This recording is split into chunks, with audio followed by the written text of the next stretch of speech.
2004 2005 ಏನು ಉಪಮುಖ್ಯಮಂತ್ರಿ ಆಗಿದ್ದು ಆ ಸಂದರ್ಭದಲ್ಲಿ ಏನು ಮೂಡಾದಿಂದ ಬಡಾವಣೆ ರಚನೆಯಾಗಿ ನಿವೇಶನನ ಹಂಚಿಕೆ ಮಾಡಿ ಆ ನಿವೇಶನದ ಬಗ್ಗೆ ಕೆಲವು ಕ್ರಯಪತ್ರ ನೋಂದಣಿ ಮಾಡಿದರೂ ಕೂಡ ಕೃಷಿ ಭೂಮಿ ಅಂತೇಳಿ ಸುಳ್ಳು ಕ್ರಯಪತ್ರನ ಬಾಮೈದ ಮಲ್ಲಿಕಾರ್ಜುನ ಸ್ವಾಮಿ ಹೆಸರಿಗೆ ನೋಂದಣಿ ಮಾಡಿದರು. ಅದ್ರ ಬಗ್ಗೆ ಮಾಡಿದ್ವಿ. ಮತ್ತು 2005 ಇಸ್ವಿಲಿ ಮೂಡ ಆಸ್ತಿನ ಕೃಷಿ ಭೂಮಿ ಅಂತೇಳಿ ಅನ್ಯಕ್ರಾಂತ ಆದೇಶ ಮಾಡಿರೋಂಥದ್ದು ಕೂಡ ಗಮನಕ್ಕೆ ತಂದಿದ್ವಿ. ಅದಾದ ನಂತರ 3ನೇ ಹಂತದಲ್ಲಿ ಅಂದರೆ 2013 ಇಸ್ವಿಲಿ ಸಿದ್ದರಾಮಯ್ಯವರು ಮುಖ್ಯಮಂತ್ರಿ ಆಗಿದ್ದ ಸಂದರ್ಭದಲ್ಲಿ 2014 ಇಸ್ವಿಲಿ ಅವ್ರ ಹೆಂಡತಿ ಶ್ರೀಮತಿ ಪಾರ್ವತಿಯವರು ನಮಗೆ ಬಲ್ದಿ ನಿವೇಶನ ಕೊಡಿ ಅಂತೇಳಿ ಅರ್ಜಿ ಸಲ್ಲಿಸಿದ ಸಂದರ್ಭದಲ್ಲಿ ಸಿದ್ದರಾಮಯ್ಯ ಆಪ್ತರಾದಂಥ ಧ್ರುವ ಕುಮಾರ್ ಅವರು ಮೈಸೂರು ನಗರಾಭಿವೃದ್ಧಿ ಪ್ರಾಧಿಕಾರ ಅಧ್ಯಕ್ಷರಾಗಿದ್ದ ಸಂದರ್ಭದಲ್ಲಿ ಪಾರ್ವತಿಯವರಿಗೆ ಬದಲಿ ಜಾಗವನ್ನು ಕೊಡಬೇಕು ಅಂತೇಳಿ ಏನು ತೀರ್ಮಾನ ಆಗಿತ್ತು. ಇದೆಲ್ಲವನ್ನೂ ಕೂಡ ಸಮಗ್ರವಾಗಿ ಸಾಕಷ್ಟು ವಿವರವಾಗಿ ವಿವರಣೆಯನ್ನು ಕೊಟ್ಟಿದ್ವಿ ಮತ್ತು ಅದು ಪೂರಕವಾದ ದಾಖಲಾತಿಗಳನ್ನು ಕೊಟ್ಟಿದ್ವಿ. ಹಾಗಾಗಿ ಸಿದ್ದರಾಮಯ್ಯವ್ರ ಪಾತ್ರ ಇದರಲ್ಲಿದೆ. ಅವರ ಒಂದು ಪ್ರಭಾವದಂದರೆ ಈ ಅಕ್ರಮಗಳು ನಡೆದಿದೆ ಅನ್ನೋದನ್ನ ಕೂಡ ಮಾನ್ಯ ನ್ಯಾಯಾಲಯ ಗಮನಕ್ಕೆ ತಂದಿರೋದ್ರಿಂದ ಅದನ್ನೆಲ್ಲ ಪರಿಗಣಿಸಿ ಮಾನ್ಯ ನ್ಯಾಯಾಲಯ ಇವತ್ತು ತೀರ್ಪನ್ನು ನೀಡಿದೆ. ಸರ್, ಆರ್ಡರಲ್ಲಿ ಪ್ರಮುಖವಾಗಿ ಈ ಪ್ರಕರಣದ ತನಿಖೆ ಆಗುವಂಥ ಸಾಕಷ್ಟು ಅಂಶಗಳಿರೋದ್ರಿಂದ ಆಗಲೇಬೇಕು ಅಂತ ಹೇಳಿದೆ ಹೈಕೋರ್ಟ್. ಹೌದು ಸರ್, ಖಂಡಿತವಾಗ್ಲೂ. ನಿಮಗೆ ಅನ್ಸುತ್ತೆ ಅವರು ಅಕಸ್ಮಾತ್ ಡಿವಿಷನಲ್ ಬೆಂಚಿಗೆ ಹೋದರೂ ಕೂಡ ಈ ಹಿಯರಿಂಗಲ್ಲಿ ನಿಮಗೆ ಜಯ ಸಿಗುತ್ತೆ ಮತ್ತೆ ಅಂತ ಅನಿಸುತ್ತೆ? ಸರ್, ಇಲ್ಲಿ ಕಾನೂನು ಏನು ಹೇಳುತ್ತೆ ಅಂದರೆ ಮೌಖಿಕ ಸಾಕ್ಷ್ಯಗಳಿಗಿಂತ ದಾಖಲಾತಿ ಸಾಕ್ಷಿಗಳನ್ನು ಪರಿಗಣಿಸಬೇಕು ಅಂತ ಹೇಳುತ್ತೆ. ಈ ಹಿನ್ನೆಲೆಯಲ್ಲಿ ಮಾತ್ರ ಸಮಗ್ರ ದಾಖಲಾತಿಗಳಿರೋದ್ರಿಂದ ಅದನ್ನು ಎಲ್ಲಿ ಹೋದ್ರೂ ಕೂಡ ಅಲ್ಲಿಗಳಕ್ಕೆ ಸಾಧ್ಯನೇ ಇಲ್ಲ. ಅವ್ರು ಮೌಖಿಕವಾಗಿ ಏನೇ ಹೇಳಿದ್ರು ಕೂಡ ಅದನ್ನು ಪರಿಗಣಿಸೇ ಸಾಧ್ಯನೇ ಇಲ್ಲ. ಯಾಕಂದರೆ ನಾವು ಅವ್ರ ಮೇಲೆ ಮಾಡಿರ್ತಕ್ಕಂಥ ಎಲ್ಲ ಪೂರಕವಾದ ಎಲ್ಲ ದಾಖಲಾತಿಗಳು ಸಾಕ್ಷ್ಯಾಧಾರ. ನಾವು ಯಾವುದೇ ಮೌಖಿಕ ಸಾಕ್ಷ್ಯಗಳನ್ನು ಮಾನ್ಯ ನ್ಯಾಯಾಲಯಕ್ಕೆ ಕೊಟ್ಟಿಲ್ಲ. ಎಲ್ಲನೂ ಕೂಡ ದಾಖಲಾತಿಗಳ ಸಾಕ್ಷ್ಯ ಸರ್ಕಾರ ಮತ್ತು ಮೂಡ ಅದ ಸಂಬಂಧಪಟ್ಟ ಎಲ್ಲ ದಾಖಲಾತಿಗಳು ನಮ್ಮ ಹತ್ರ ಇರೋದ್ರಿಂದ ಅವರು ಎಲ್ಲಿಗೆ ಹೋದರೂ ಕೂಡ ಯಾವುದೇ ನ್ಯಾಯಾಲಯಕ್ಕೆ ಹೋದರೂ ಕೂಡ ನಮಗೆ ಜಯ ಸಿಕ್ಕೇ ಸಿಗುತ್ತೆ. ಅವ್ರ ಮೇಲೆ ಆರೋಪವನ್ನು ನಾವು ಸಾಬೀತುಪಡಿಸ್ತೀವಿ ಅನ್ನೋ ನಂಬಿಕೆ ನಮಗಿದೆ ಸರ್.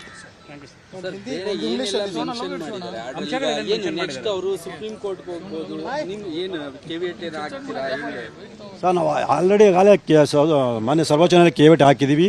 ಈಗಲೂ ಕೂಡ ಅದ್ರ ಬಗ್ಗೆ ಏನು ಮಾಡಬೇಕು ಅನ್ನೋ ಬಗ್ಗೆ ನಾವು ವಕೀಲರ ಜೊತೆ ಚರ್ಚೆ ಮಾಡಿ ಮುಂದಿನ ಕ್ರಮ ತಗೊಳ್ತೀವಿ. ಇಲ್ಲಿ ಸಿದ್ದರಾಮಯ್ಯ ಪರ ವಕೀಲರಾದಂಥ ಅಭಿಷೇಕ್ ಮನು ಸಿಂಗ್ ಏನಿದ್ರೆ ಅವರು 2 ವಾರಗಳ ತಡೆಯಾಜ್ಞೆಯನ್ನು ಕೇಳಿದ್ರು. ಸೊ ಮಾನ್ಯ ನ್ಯಾಯಾಲಯ ಅದನ್ನು ಕೂಡ ಪರಿಗಣಿಸಿಲ್ಲ.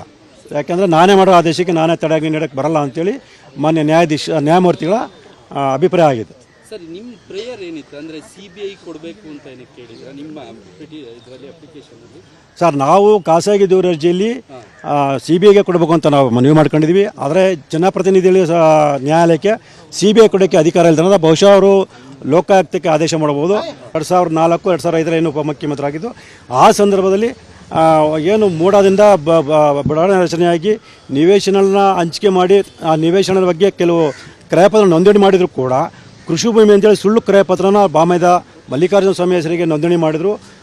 ಅದ್ರ ಬಗ್ಗೆ ಮಾಡಿದ್ವಿ. ಮತ್ತು 2005 ಇಸ್ವಿಲಿ ಮೂಡ ಆಸ್ತಿನ ಕೃಷಿ ಭೂಮಿ ಅಂತೇಳಿ ಅನ್ಯಕ್ರಾಂತ ಆದೇಶ ಮಾಡಿರೋಂಥದ್ದು ಕೂಡ ಗಮನಕ್ಕೆ ತಂದಿದ್ವಿ. ಅದಾದ ನಂತರ 3ನೇ ಹಂತದಲ್ಲಿ ಅಂದರೆ 2013 ಇಸ್ವಿಲಿ ಸಿದ್ದರಾಮಯ್ಯವರು ಮುಖ್ಯಮಂತ್ರಿ ಆಗಿದ್ದ ಸಂದರ್ಭದಲ್ಲಿ 2014 ಇಸ್ವಿಲಿ ಅವ್ರ ಹೆಂಡತಿ ಶ್ರೀಮತಿ ಪಾರ್ವತಿಯವರು ನಮಗೆ ಬಲ್ದಿ ನಿವೇಶನ ಕೊಡಿ ಅಂತೇಳಿ ಅರ್ಜಿ ಸಲ್ಲಿಸಿದ ಸಂದರ್ಭದಲ್ಲಿ ಸಿದ್ದರಾಮಯ್ಯ ಆಪ್ತರಾದಂಥ ಧ್ರುವ ಕುಮಾರ್ ಅವರು ಮೈಸೂರು ನಗರಾಭಿವೃದ್ಧಿ ಪ್ರಾಧಿಕಾರ ಅಧ್ಯಕ್ಷರಾಗಿದ್ದ ಸಂದರ್ಭದಲ್ಲಿ ಪಾರ್ವತಿಯವರಿಗೆ ಬದಲಿ ಜಾಗವನ್ನು ಕೊಡಬೇಕು ಅಂತೇಳಿ ಏನು ತೀರ್ಮಾನ ಆಗಿತ್ತು. ಇದೆಲ್ಲವನ್ನೂ ಕೂಡ ಸಮಗ್ರವಾಗಿ ಸಾಕಷ್ಟು ವಿವರವಾಗಿ ವಿವರಣೆಯನ್ನು ಕೊಟ್ಟಿದ್ವಿ ಮತ್ತು ಅದು ಪೂರಕವಾದ ದಾಖಲಾತಿಗಳನ್ನು ಕೊಟ್ಟಿದ್ವಿ. ಹಾಗಾಗಿ ಸಿದ್ದರಾಮಯ್ಯವ್ರ ಪಾತ್ರ ಇದರಲ್ಲಿದೆ. ಅವರ ಒಂದು ಪ್ರಭಾವದಂದರೆ ಈ ಅಕ್ರಮಗಳು ನಡೆದಿದೆ ಅನ್ನೋದನ್ನ ಕೂಡ ಮಾನ್ಯ ನ್ಯಾಯಾಲಯ ಗಮನಕ್ಕೆ ತಂದಿರೋದ್ರಿಂದ ಅದನ್ನೆಲ್ಲ ಪರಿಗಣಿಸಿ ಮಾನ್ಯ ನ್ಯಾಯಾಲಯ ಇವತ್ತು ತೀರ್ಪನ್ನು ನೀಡಿದೆ. ಸರ್, ಆರ್ಡರಲ್ಲಿ ಪ್ರಮುಖವಾಗಿ ಈ ಪ್ರಕರಣದ ತನಿಖೆ ಆಗುವಂಥ ಸಾಕಷ್ಟು ಅಂಶಗಳಿರೋದ್ರಿಂದ ಆಗಲೇಬೇಕು ಅಂತ ಹೇಳಿದೆ ಹೈಕೋರ್ಟ್. ಹೌದು ಸರ್, ಖಂಡಿತವಾಗ್ಲೂ. ನಿಮಗೆ ಅನ್ಸುತ್ತೆ ಅವರು ಅಕಸ್ಮಾತ್ ಡಿವಿಷನಲ್ ಬೆಂಚಿಗೆ ಹೋದರೂ ಕೂಡ ಈ ಹಿಯರಿಂಗಲ್ಲಿ ನಿಮಗೆ ಜಯ ಸಿಗುತ್ತೆ ಮತ್ತೆ ಅಂತ ಅನಿಸುತ್ತೆ? ಸರ್, ಇಲ್ಲಿ ಕಾನೂನು ಏನು ಹೇಳುತ್ತೆ ಅಂದರೆ ಮೌಖಿಕ ಸಾಕ್ಷ್ಯಗಳಿಗಿಂತ ದಾಖಲಾತಿ ಸಾಕ್ಷಿಗಳನ್ನು ಪರಿಗಣಿಸಬೇಕು ಅಂತ ಹೇಳುತ್ತೆ. ಈ ಹಿನ್ನೆಲೆಯಲ್ಲಿ ಮಾತ್ರ ಸಮಗ್ರ ದಾಖಲಾತಿಗಳಿರೋದ್ರಿಂದ ಅದನ್ನು ಎಲ್ಲಿ ಹೋದ್ರೂ ಕೂಡ ಅಲ್ಲಿಗಳಕ್ಕೆ ಸಾಧ್ಯನೇ ಇಲ್ಲ. ಅವ್ರು ಮೌಖಿಕವಾಗಿ ಏನೇ ಹೇಳಿದ್ರು ಕೂಡ ಅದನ್ನು ಪರಿಗಣಿಸೇ ಸಾಧ್ಯನೇ ಇಲ್ಲ. ಯಾಕಂದರೆ ನಾವು ಅವ್ರ ಮೇಲೆ ಮಾಡಿರ್ತಕ್ಕಂಥ ಎಲ್ಲ ಪೂರಕವಾದ ಎಲ್ಲ ದಾಖಲಾತಿಗಳು ಸಾಕ್ಷ್ಯಾಧಾರ. ನಾವು ಯಾವುದೇ ಮೌಖಿಕ ಸಾಕ್ಷ್ಯಗಳನ್ನು ಮಾನ್ಯ ನ್ಯಾಯಾಲಯಕ್ಕೆ ಕೊಟ್ಟಿಲ್ಲ.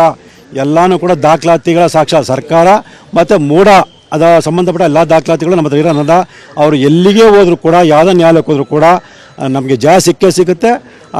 ಅವ್ರ ಮೇಲೆ ಆರೋಪವನ್ನು ನಾವು ಸಾಬೀತುಪಡಿಸ್ತೀವಿ ಅನ್ನೋ ನಂಬಿಕೆ ನಮಗಿದೆ ಸರ್.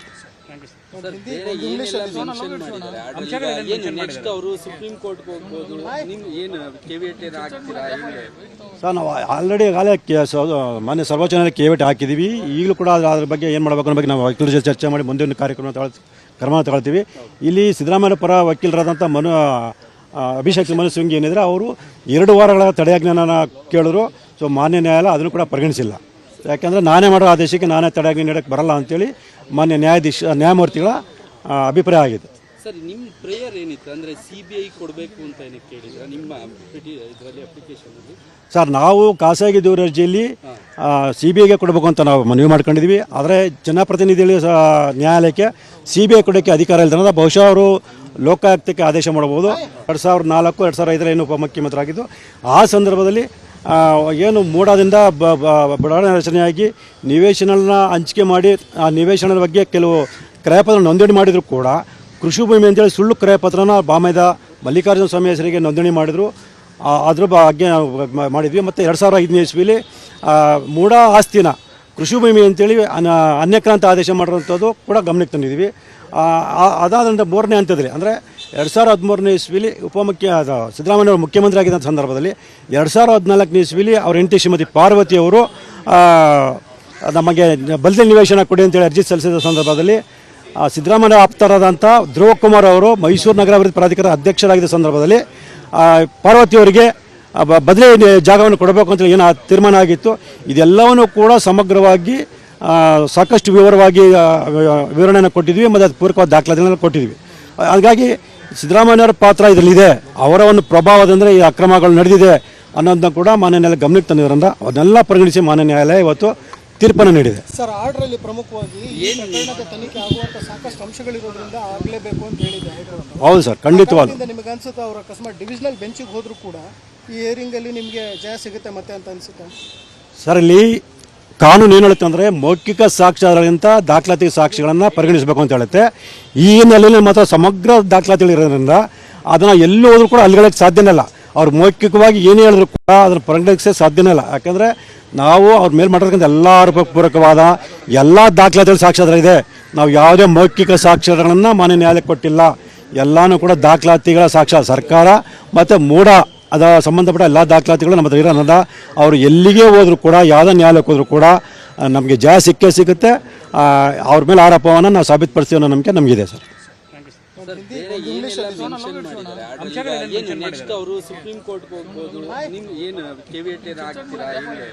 ಸರ್ ನಾವು ಆಲ್ರೆಡಿ ಮಾನ್ಯ ಸರ್ವೋಚ್ಚ ನ್ಯಾಯಾಲಯ ಕೇವಿಟ್ ಹಾಕಿದ್ದೀವಿ. ಈಗಲೂ ಕೂಡ ಅದ್ರ ಬಗ್ಗೆ ಏನು ಮಾಡಬೇಕು ಅನ್ನೋ ಬಗ್ಗೆ ನಾವು ವಕೀಲರ ಜೊತೆ ಚರ್ಚೆ ಮಾಡಿ ಮುಂದಿನ ಕ್ರಮ ತಗೊಳ್ತೀವಿ.